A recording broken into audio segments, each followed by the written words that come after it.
Olá, amados, a paz de Yahushua.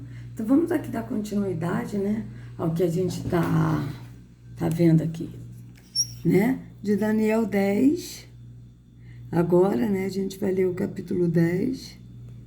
Peraí, deixa eu chegar mais pra cá. Então vamos lá. No terceiro ano de Ciro, rei da Pérsia, Daniel, chamado Beltesazar, recebeu uma revelação.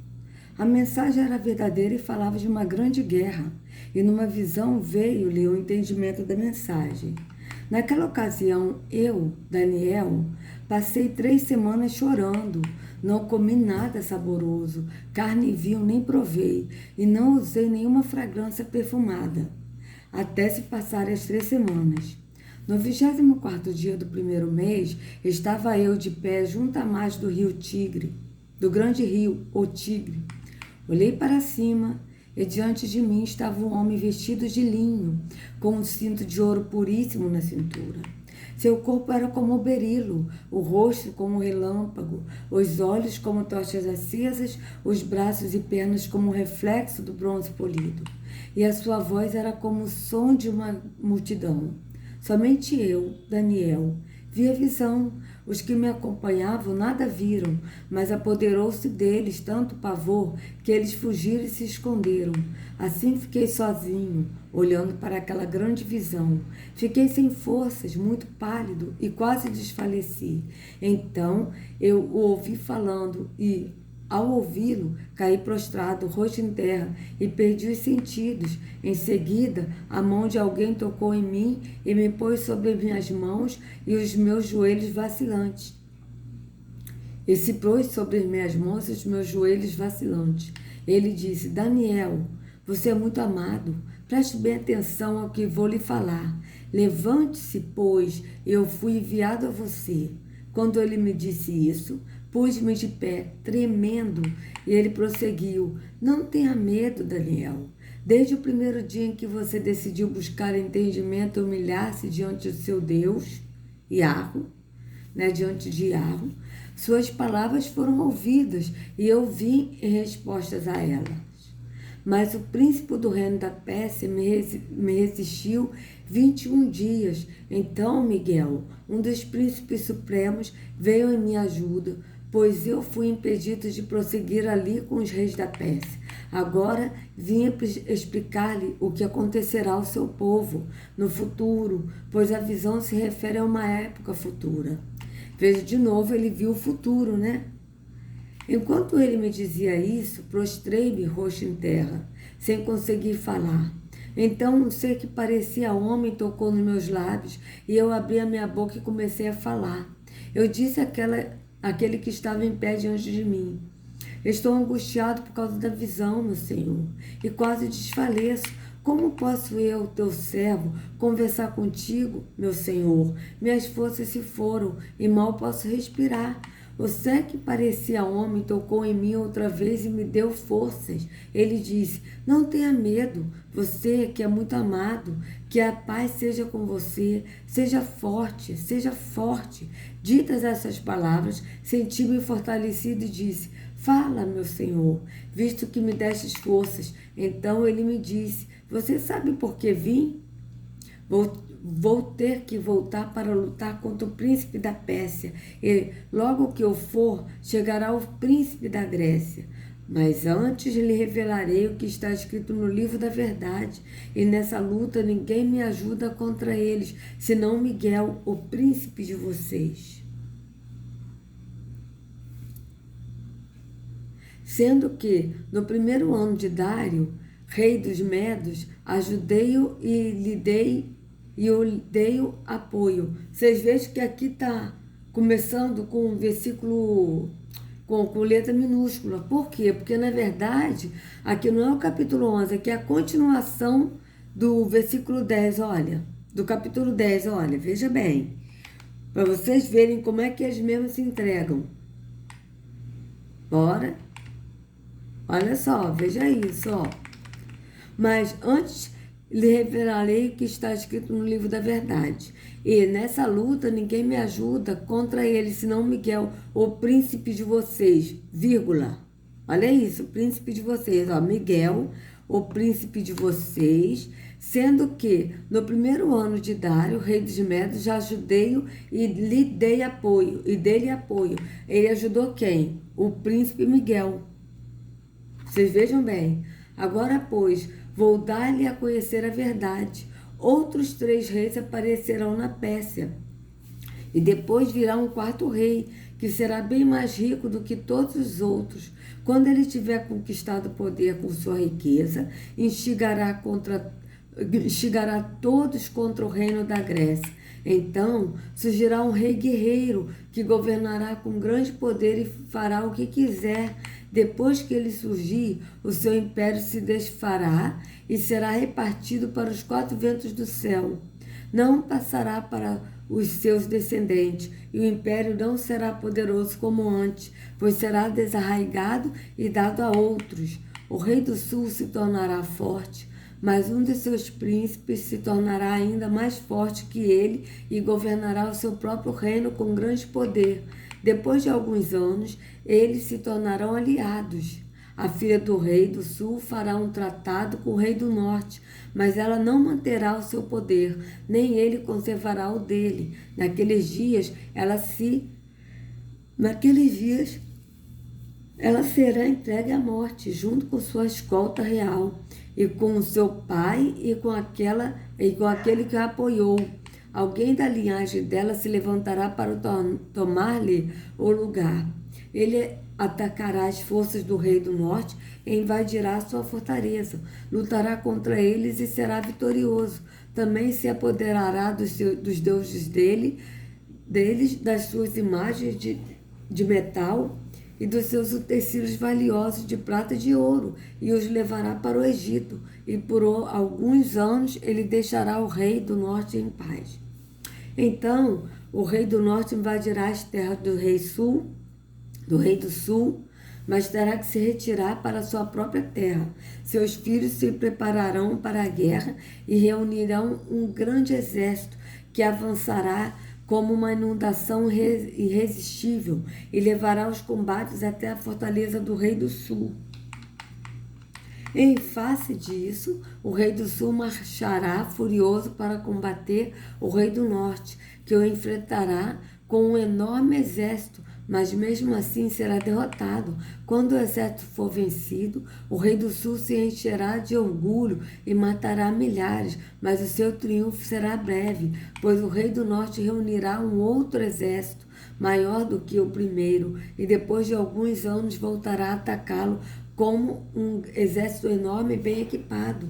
Naquela época, muitos se rebelarão contra o rei do sul, e os homens violentos do povo que aqui você pertence se revoltarão para cumprir esta visão, mas não terão sucesso. Então o rei do norte virá e construirá rampas de cerco e conquistará uma cidade fortificada. As forças do sul serão incapazes de resistir, mesmo as suas melhores tropas não terão forças para resistir. O invasor fará o que bem entender, ninguém conseguirá resistir-lhe. Ele se instalará na terra magnífica e terá poder para construí-la. Virá com o poder de todo o seu reino e fará uma aliança com o rei do sul. Ele lhe dará uma filha em casamento a fim de derrubar o reino, mas o seu plano não terá sucesso nem o ajudará. Então ele voltará a atenção para as regiões costeiras e tomará muitas delas, mas um comandante dará fim à arrogância dele e lhe devolverá sua arrogância. Depois disso, ele se dirigirá para as fortalezas de sua própria terra, mas tropeçará e cairá, para nunca mais aparecer. Seu sucessor enviará um cobrador de impostos para manter o esplendor real. Contudo, em poucos anos ele será destruído, ainda que não com ira nem em combate. Ele será sucedido por um ser desprezível, a quem não tinha sido dada a honra da realeza. Este invadirá o reino quando o povo do reino sentir-se seguro, e ele se apoderará dele mediante intrigas. Então, um exército avassalador será arrasado diante dele. Tanto o exército como o príncipe da aliança serão destruídos. Depois de um acordo feito com ele, agirá traiçoeiramente e com apenas uns poucos chegará ao poder. Quando as províncias mais ricas se sentirem seguras, ele as invadirá e realizará o que nem seus pais, nem seus antepassados conseguiram. Destruirá despojos, saques e riquezas entre seus seguidores. Ele tramará a tomada de fortaleza, mas só por algum tempo. Com um grande exército juntará suas forças e sua coragem contra o rei do sul. O rei do sul guerreará com um exército grande e poderoso, mas não conseguirá resistir por causa dos golpes tramados contra ele. Mesmo os que estiverem sendo alimentados pelo rei tentarão destruí-lo. Seu exército será arrasado e muitos cairão em combate.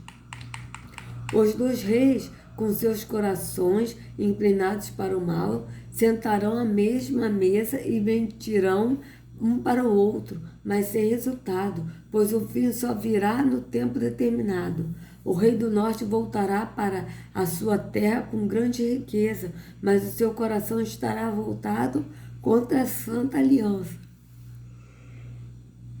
Ele empreenderá ação contra ela e então voltará para a sua terra.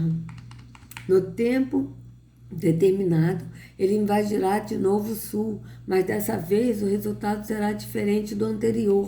Navios das regiões da costa ocidental se oporão a ele e ele perderá o ânimo. Então se voltará e despejará na fúria contra a Santa Aliança. Ele retornará e será bondoso com aqueles que abandonarem a Santa Aliança.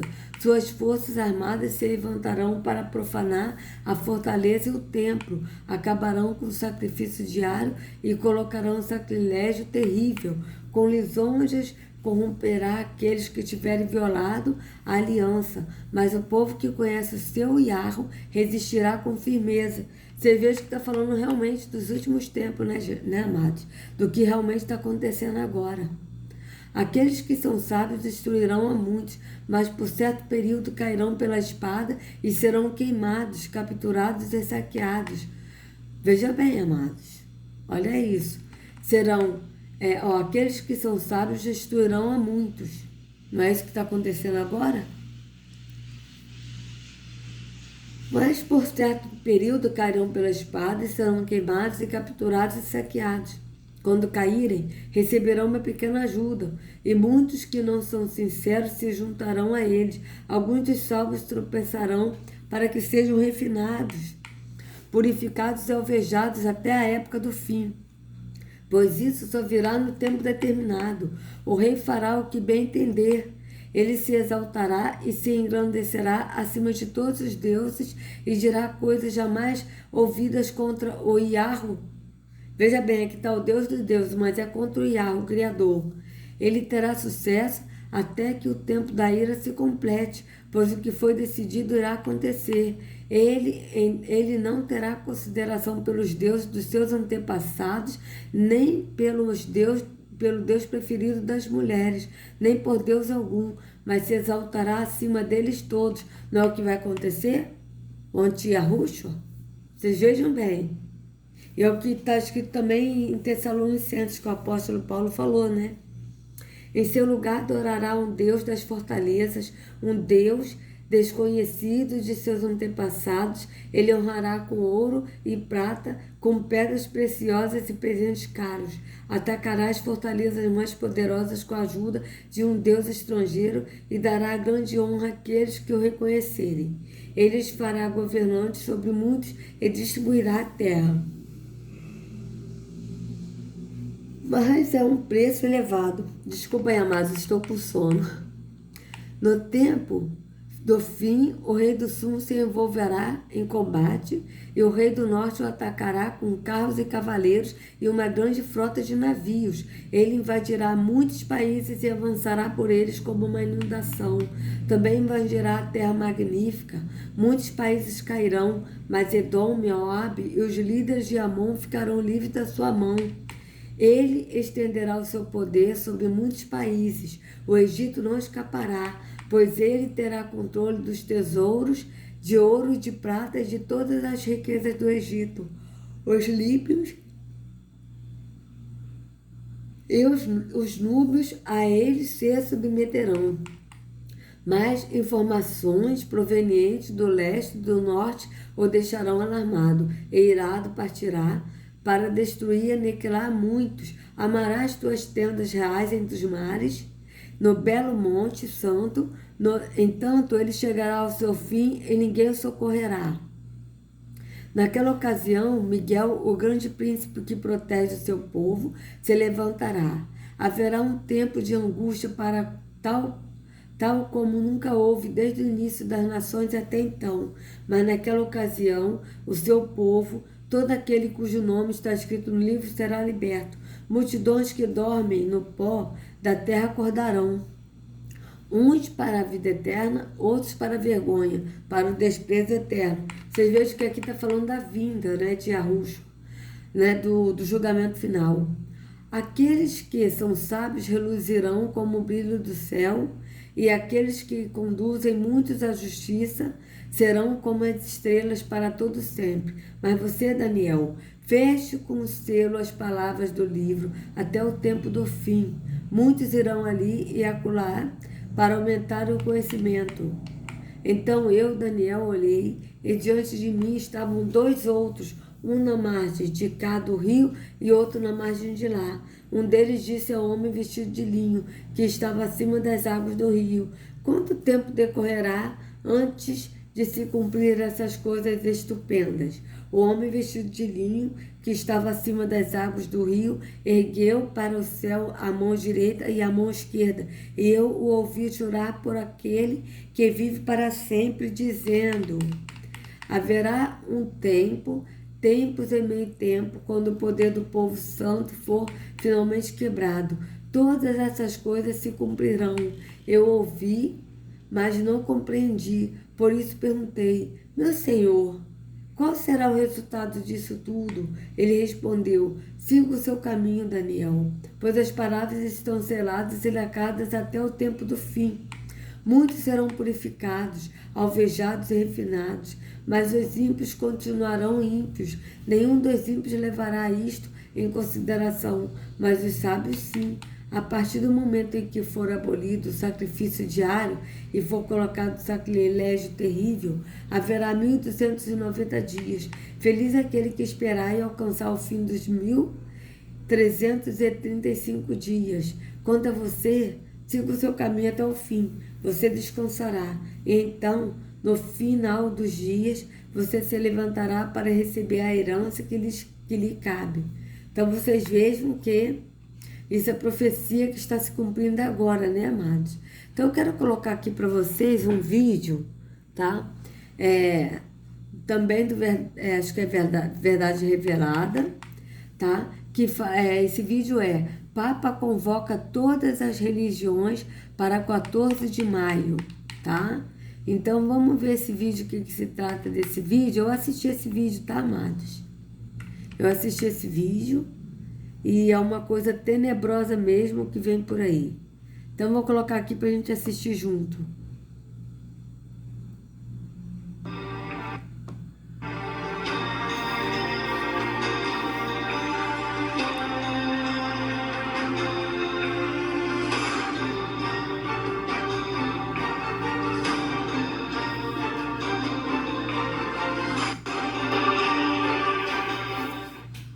Shalom a todos, esse é o canal Verdade Revelada. Estamos começando examinando as profecias, mas primeiro vamos orar.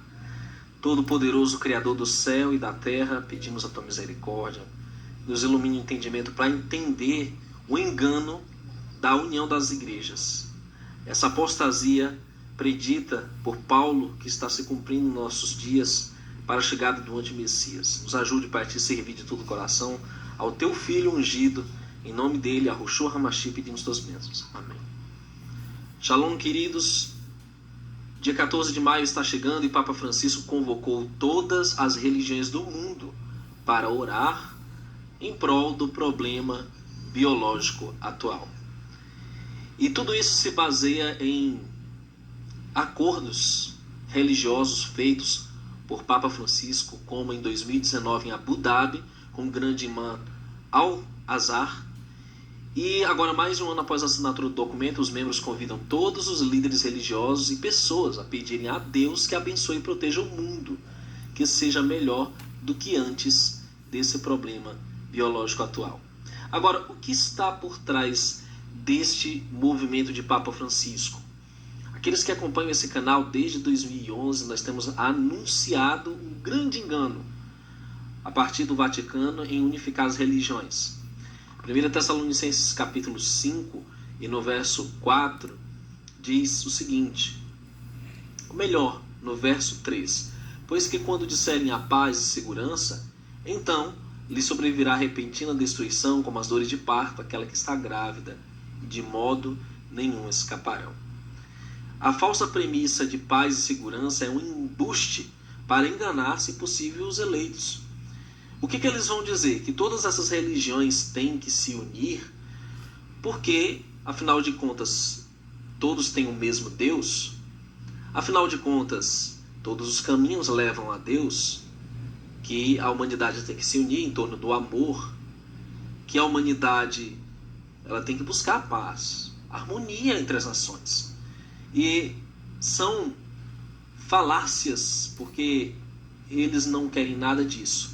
Eles querem cumprir uma agenda para a unificação de todas as religiões em uma só religião mundial em torno do anticristo, negando que só há um caminho para o Pai, que é o Messias, como ele disse, eu sou o caminho, a verdade e a vida, ninguém vem ao Pai senão por mim, João 14,6, e negando a eficácia das Escrituras, pois eles acreditam que todos os livros são sagrados, inclusive o Alcorão. Então, essa convocação de Papa Francisco, nesse 14 de maio, como dia da caridade, vai implorar a Deus para ajudar a humanidade a vencer esse problema biológico atual, unido, mancomunado com a ONU, né, Antônio Guterres, que está pedindo a mesma coisa, paz e segurança, a união da humanidade, em torno dessa casa abraâmica, que é a religião mundial, o acordo assinado entre Papa Francisco e grande imã, né, dos Emirados Árabes. Tudo isso é um termômetro para a cartada final de Satanás. Unificar as religiões, criar uma religião única em que a aceitação de todas e a tolerância de todas as crenças, sejam heréticas, pagãs, ocultistas, satanistas, não importa, sejam aceitas. E as profecias anunciaram que isso iria acontecer, senhores. Onde foi anunciado que isso iria acontecer? Ao Apocalipse 16, e no verso 13 diz, eu vi sair da boca do dragão, da boca da besta e da boca do falso profeta, 3 espíritos imundos, semelhantes a rãs. E o que esses demônios vão promover? Porque são espíritos de demônios que fazem prodígios, ou milagres, ou sinais, maravilhas, e os quais vão ao encontro dos reis da terra e de todo o mundo para os congregar. A palavra congregar é unir, é reunir esse povo todo, reunir essas religiões por meio dessas autoridades políticas, por meio desse sistema ecumênico de união das igrejas, unir contra o Criador. Olha só, os congregar para a batalha naquele grande dia do Todo-Poderoso. Não para aí, as profecias do Apocalipse predizem que isso tinha que acontecer, onde diz, estes têm o mesmo intento e entregarão o seu poder e autoridade à besta.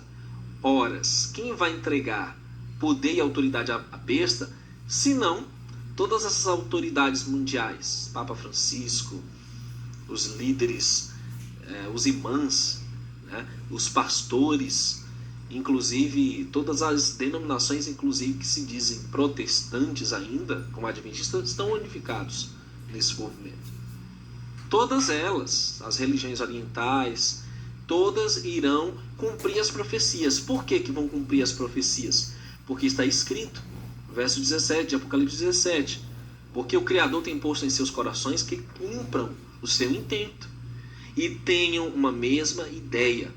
Eles têm o mesmo intento, eles estão com o mesmo objetivo, que deem à besta seu reino até que se cumpram as palavras do Altíssimo. Então as profecias vão ter que se cumprir, meus amados. Nós não podemos negar que estamos em tempos proféticos em que essa falsa união ela está acontecendo, cumprindo esse desenho profético. Veja o que está em 2 Tessalonicenses 2. Diz assim: ninguém de maneira alguma vos engane, porque não será assim. Ou seja, não vai haver arrebatamento, segunda vinda, sem que antes venha a apostasia. Né? Apostasia quer dizer o quê? Decair da graça. É onde eles abandonam a fé. Vão negar que o Messias é o único caminho para o Pai, negar os mandamentos do Altíssimo, negar a eficácia das Escrituras, que já está acontecendo. Vão negar tudo que nós prezamos por verdade sagrada que está vaticinada nas Escrituras. Eles vão negar tudo isso, se apostatar, esses líderes vão se unir à besta e se manifeste o homem do pecado, o filho da perdição. Então, ele vai se opor ao Criador, se levanta contra tudo que se chama Deus, ou se adora, de sorte que se sentará como Deus no templo de Deus, querendo parecer Deus. O anticristo vai pôr a sua marca dentro de cada ser humano que se rebelar nessa apostasia. Por que você acha que Silas Malafaia está anunciando um grande tempo de paz e prosperidade para o Brasil? Porque ele sabe que vem um falso avivamento, a união das religiões, e que eles vão se submeter à besta. Não se engane, meus irmãos. E apesar de desde 2011 ter alertado essas coisas, a maioria não está nem aí. Eles estão promovendo a união e querem o fim desse problema biológico a todo custo, para voltar com as suas vidas, para terem acesso às coisas deste mundo, ao secularismo, independente se vai custar sua alma ou não no inferno. Isso está se cumprindo, meus irmãos. Quem está dando esse alerta? Meus irmãos, 14 de maio está chegando. Eles vão querer unificar as religiões, eles vão querer enganar a humanidade, se possível os próprios eleitos, mas os eleitos eles não vão enganar, porque os eleitos não vão negar que a base da nossa salvação é crer no nosso Salvador, Messias, e crer no Pai Altíssimo, como o único Criador, o único Deus. E ninguém os remanescentes não vão negar os mandamentos, não vão negar as Escrituras, a eficácia delas, como a única regra de fé e prática do cristão, do crente. Não vão fazer isso. Os fiéis não. Agora os apóstatas, os covardes, os mentirosos, os negadores da fé dos últimos dias, eles vão sim negar tudo isso e vão se associar ao anti-Messias. E isso já está em andamento. Meus amados, eu espero que você seja um atalaia, seja fiel até o fim, se levante contra a marca da besta, contra a união da besta, se levante contra essa apostasia. Quantas vezes nós denunciamos aqui que se unificar a doutrina como a do Islã, isso é apostasia. Lá não tem nada do Altíssimo. Nada. Se unir a elementos da nova era, né? A elementos do misticismo oriental, meditação, yoga, terceiro olho, tudo isso é apostasia. Práticas gnósticas, como tem vários falsos profetas aqui no YouTube ensinando, as pessoas se unirem a uma espécie de gnose de conhecimento exclusivo. Cuidado, não se apostate das Escrituras, meu irmão. Seja resistência, persevere até o fim. Ora, quantas vezes tem sido alertado que o sistema religioso só vai voltar se unir à besta. Acredite, a igreja que você achava que existia acabou. Os templos estão fechados. Só vai voltar quem se alinhar com o anti-Messias, nessa falsa paz e segurança. Aqui Neemias Gomes, fora desse sistema iníquo, sistema religioso da besta, nós somos a resistência. Então, amados, para vocês verem, né, que realmente é o que está acontecendo aí, né? Vou deixar o link da descrição. Espera aí, calma aí, Débora. Você fala... Aqui, eu vou deixar aqui porque eu quero deixar o link da descrição aqui para vocês, desse vídeo. Então a gente vê claramente, né, amados, que realmente nós estamos no fim, né? E infelizmente as pessoas estão dormindo, não estão dando conta disso, mas isso aí realmente já é tribulação. né? Não vai melhorar, daqui para frente só vai piorar. E a gente vê aí tudo aí acontecendo, né? Então, amados, se vocês gostaram do vídeo, por favor, dê o like, compartilha, se inscreva no canal, acione o sininho para receber notificações do YouTube, tá? Sejam livres de todo engano das trevas, de toda a religiosidade, gnosticismo. Você viu que até o Anemias Gomes falou, né? Canais aí falando de gnosticismo, né? Essas coisas todas, terceiro olho, você vê que ele mesmo falou. Isso tudo são coisas das trevas. Então, caiam fora enquanto há tempo. E vem para Yahushua, aproveita que a porta está aberta. A porta da salvação está aberta. Mas vai chegar uma hora que vai ser fechada. Não deixa fechar, não. Vem logo para a porta que é Yahushua. Tá? Ande no caminho que é Yahushua. Persevere até o fim. Porque a Escritura é bem clara. Ao vencedor, darei a coroa da vida. E quem é que é o vencedor? Aquele que for fiel, que permanecer no Pai e no Filho até o fim. Tá? Então, amados, não sigam a homens, sigam a Yahushua. Até a próxima.